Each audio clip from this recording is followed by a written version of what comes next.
Il y a des douleurs que les mots ne peuvent pas vraiment décrire. Perdre un emploi, on peut l'expliquer.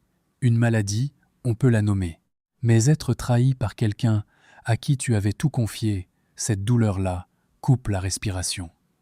Elle te réveille à 3 heures du matin avec des questions sans réponse. La trahison blesse fort parce que tu as aimé fort. Tu as enlevé ton armure. Et quand cette personne a jeté ton cœur par terre, la blessure était proportionnelle à ton amour. Ce message est pour toi, pour t'aider à traverser cette saison sans te perdre toi-même. La première chose que tu dois faire face à une trahison amoureuse, c'est d'arrêter de minimiser ce que tu ressens. La culture nous apprend à performer la force, à dire « je vais bien », avant même d'avoir eu le temps de comprendre ce qui s'est passé, à afficher une façade de paix sur les réseaux sociaux pendant que l'intérieur saigne. Mais Dieu n'a jamais demandé ça. Il n'a jamais demandé à ses enfants de faire semblant. Les psaumes sont le livre le plus honnête de toute la Bible. David ne filtrait pas ses émotions devant Dieu. Psaume 34 contre 10-9 dit « L'Éternel est près de ceux qui ont le cœur brisé, et il sauve ceux qui ont l'esprit dans l'abattement. » Remarque ces mots, cœur brisé, esprit dans l'abattement. Dieu ne te demande pas d'arriver devant lui guéri. Il te rencontre exactement là où tu es brisé. La trahison amoureuse déclenche un processus de deuil réel. Tu ne pleures pas seulement une relation, tu pleures une version de l'avenir que tu avais imaginé. Tu pleures la personne que tu pensais connaître. Tu pleures les promesses qui ne seront jamais tenues. Tu pleures la sécurité que tu avais construite et qui s'est effondrée en un instant. Tout cela est réel. Et tout cela mérite d'être reconnu. Ne laisse personne te presser. Ne laisse personne te dire que tu aurais dû être remis depuis longtemps. La guérison n'a pas de calendrier universel. Elle a le tien. Et la première étape de cette guérison, c'est de regarder la blessure en face sans détourner les yeux. Un médecin ne peut pas soigner une plaie qu'il refuse d'examiner. Et toi non plus. La deuxième étape est plus difficile, parce qu'elle demande de regarder au-delà de la douleur, pour comprendre ce que cette trahison révèle. Non pas pour excuser celui ou celle qui t'a blessé, mais pour extraire la sagesse de la blessure. La première chose que la trahison révèle, c'est la vraie nature de l'autre personne. Matthieu 7,16 dit « Vous les reconnaîtrez à leurs fruits ». Une trahison n'est jamais un accident de parcours. Elle est le fruit d'un caractère. Elle révèle des valeurs, ou plutôt leur absence. Elle révèle ce que cette personne était capable de faire quand elle pensait pouvoir s'en tirer. Et cette révélation, aussi douloureuse qu'elle soit, est un cadeau, parce qu'elle te libère d'une illusion. Elle te permet de voir clairement ce que tu refusais peu, être de voir depuis longtemps. La deuxième chose que la trahison révèle parfois, c'est des zones de vulnérabilité en toi. Pas pour te culpabiliser, mais pour te grandir. Est-ce que tu as ignoré des signaux d'alerte parce que tu voulais que ça marche à tout prix? Est-ce que tu as accordé ta confiance trop vite parce que tu avais peur d'être seul? Est-ce que tu cherchais dans cette relation quelque chose que seul Dieu peut te donner? Ces questions ne sont pas des accusations. Ce sont des invitations à la connaissance de soi. Et la connaissance de soi est l'un des plus grands outils de protection que tu puisses développer. La troisième chose que la trahison révèle, c'est la profondeur de ta relation avec Dieu. Certaines personnes, en traversant une trahison amoureuse, courent vers Dieu. D'autres s'en éloignent. Elles lui reprochent de ne pas les avoir protégées. Elles doutent de sa bonté. Mais Romains 8,28 reste vrai même quand ça fait mal. Nous savons, du reste, que toute chose concourt au bien de ceux qui aiment Dieu. Toute chose, même la trahison, même la rupture, même la déception la plus profonde. Dieu n'a pas causé la trahison, mais il peut en extraire quelque chose de précieux pour ton développement. La troisième étape est un avertissement. Parce que sur le chemin de la guérison, il y a un piège qui attend presque tout le monde. Ce piège s'appelle l'amertume. Et l'amertume est plus dangereuse que la blessure initiale. Pourquoi ? Parce que la blessure t'a été infligée de l'extérieur. Mais l'amertume, toi, tu te l'infliges à toi-même. L'amertume ressemble à de la justice. Elle donne l'impression de protéger. Elle dit « Si je reste en colère, je ne serai plus jamais blessé. Si je ferme mon cœur, personne ne pourra plus jamais y entrer pour le détruire. » Mais c'est un mensonge. L'amertume ne te protège pas, elle t'emprisonne. Elle te maintient lié à la personne qui t'a blessé, même quand cette personne est physiquement absente de ta vie. Tu deviens captif de quelqu'un qui a peu, être tourné la page depuis longtemps. Hébreux 12:15 avertit avec une précision chirurgicale. Veillez à ce que nul ne se prive de la grâce de Dieu, à ce qu'aucune racine d'amertume, poussant des rejetons, ne cause du trouble, et que plusieurs n'en soient infectés. Une racine. L'amertume commence comme une racine invisible, sous la surface. Et si on la laisse grandir, elle produit des rejetons. Elle commence à affecter d'autres domaines de ta vie, ta capacité à aimer, ta capacité à faire confiance, ta relation avec Dieu, ta perception des autres. Elle finit par infecter tout ce qu'elle touche. Tu as le droit d'être en colère. La colère est une émotion saine face à une injustice réelle. Mais Éphésiens 4:26 trace une ligne. Mettez-vous en colère et ne péchez point, que le soleil ne se couche pas sur votre colère. La colère est acceptable. L'amertume chronique est un péché contre toi-même. Choisis de ne pas laisser la nuit tomber sur cette colère. Choisis de la remettre à Dieu avant qu'elle prenne racine. La 4e étape est celle que la plupart des gens redoutent d'entendre, parce qu'elle semble injuste, parce qu'elle semble donner raison à celui qui t'a fait du mal. Cette étape, c'est le pardon. Avant que tu fermes cette vidéo, écoute-moi jusqu'au bout. Le pardon n'est pas ce que tu crois. Le pardon n'est pas dire que ce qu'on t'a fait était acceptable. Ce n'était pas acceptable. Le pardon n'est pas effacer ce qui s'est passé. Cela s'est passé, et c'est réel. Le pardon n'est pas nécessairement réconcilier la relation. Certaines relations ne doivent pas être restaurées, et le pardon n'est pas un sentiment, c'est une décision. Alors qu'est-ce que le pardon?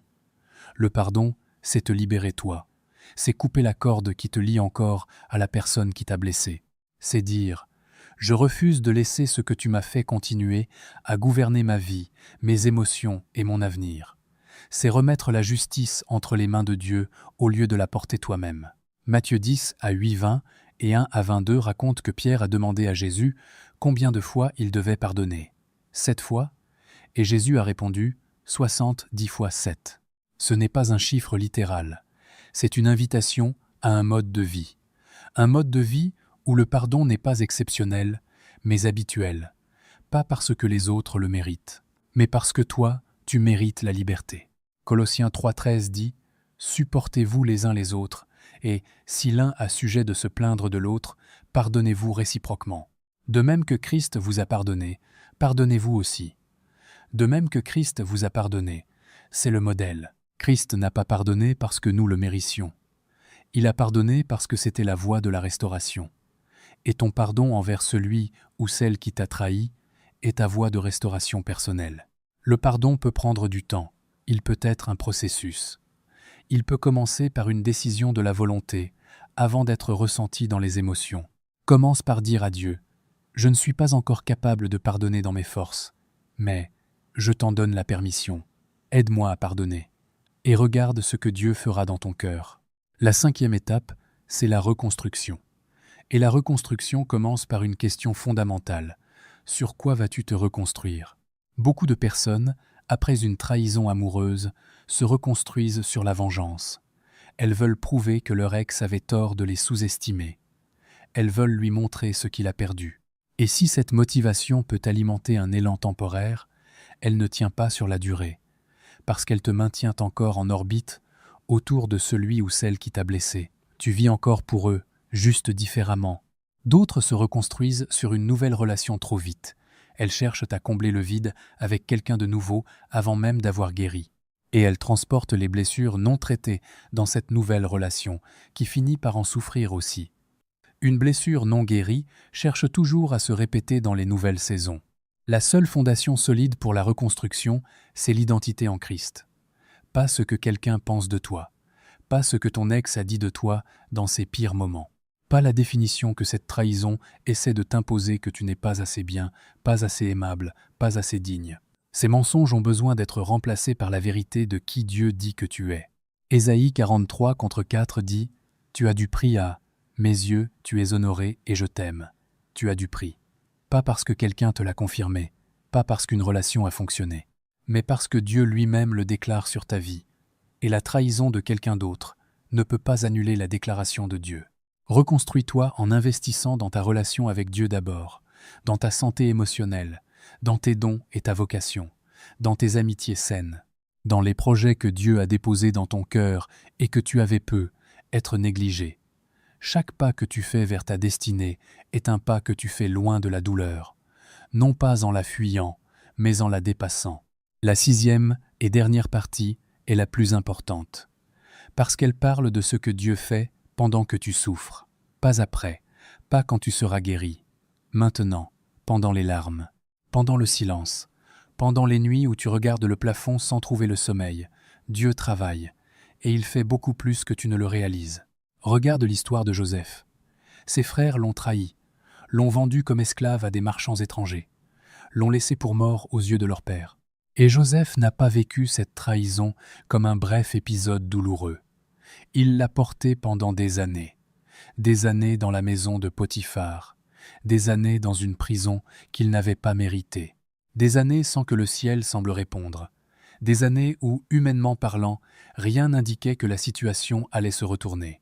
Et pourtant, Genèse 50-20 nous révèle la conclusion bouleversante de cette histoire.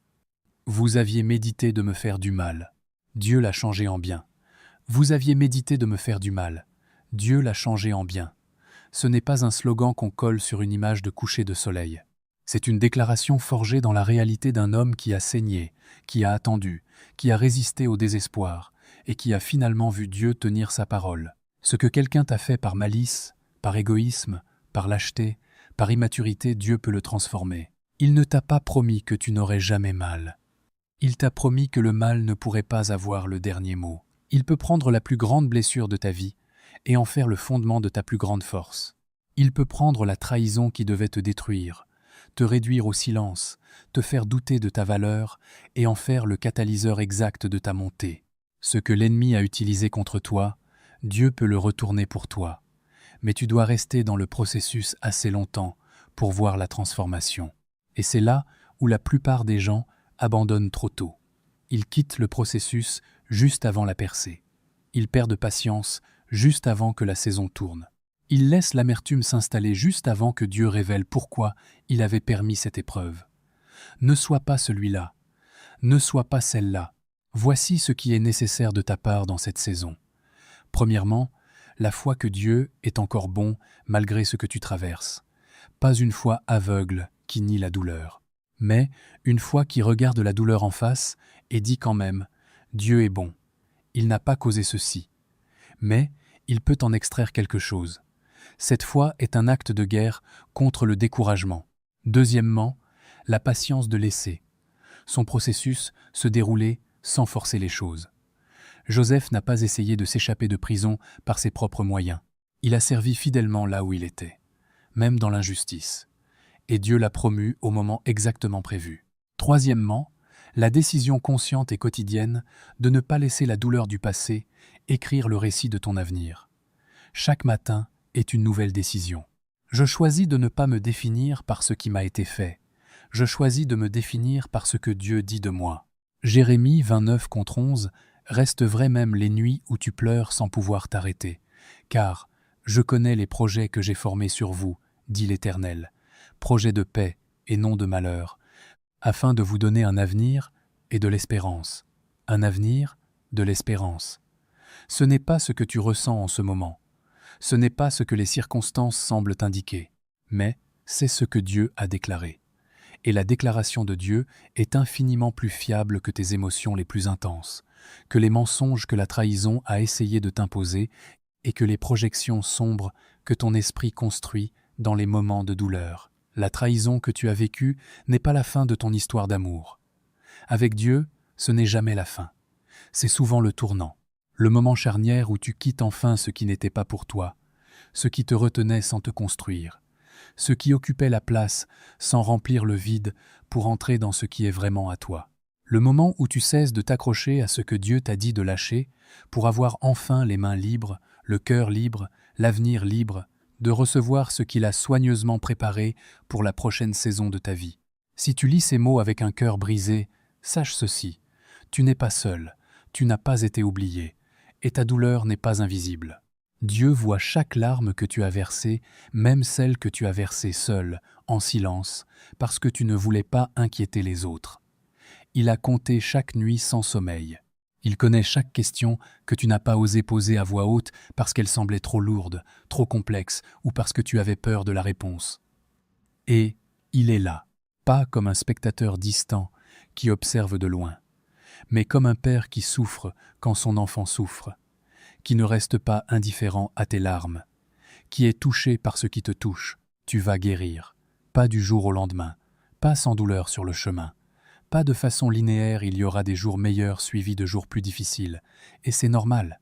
Mais tu vas guérir, complètement, profondément, d'une façon que tu ne peux pas encore imaginer depuis l'endroit où tu es aujourd'hui. Parce que Dieu ne rafistole pas, il ne fait pas des réparations superficielles, il restaure, il reconstruit depuis les fondations. Et ce qu'il restaure sort toujours plus fort, plus sage, plus ancré qu'avant la blessure.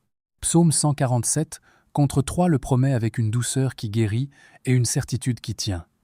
Il guérit ceux qui ont le cœur brisé, et il bande leurs plaies. Il guérit, il bande, il prend soin. Ce n'est pas une métaphore, c'est une promesse active. Mets ton cœur entre ses mains. C'est le seul endroit où il est vraiment en sécurité. Le seul endroit où la guérison est garantie. Le seul endroit d'où il peut ressortir entier, prêt à aimer à nouveau, et cette fois mieux. Père céleste, je viens devant toi avec un cœur qui a été blessé. Tu connais les détails que je n'ai même pas la force de nommer. Tu sais ce que j'ai donné, tu sais ce qu'on m'a pris, et tu vois la douleur que je porte encore. Je te demande aujourd'hui de guérir ce que le temps seul ne peut pas guérir. Touche les endroits en moi que cette trahison a abîmés. Libère-moi de toute amertume, de toute rancœur, de tout désir de vengeance. Aide-moi à pardonner, non pas dans mes propres forces, mais dans les tiennes. Reconstruis mon image de moi-même sur ce que tu dis de moi, et non sur ce que cette expérience m'a fait ressentir. Et Seigneur, prépare mon cœur pour les belles choses que tu as encore planifiées pour ma vie. Je choisis de te faire confiance même quand je ne comprends pas. Je choisis d'avancer même quand ça fait encore mal. Au nom de Jésus, Amen. Si ce message t'a touché, écris dans les commentaires « Je choisis de guérir ».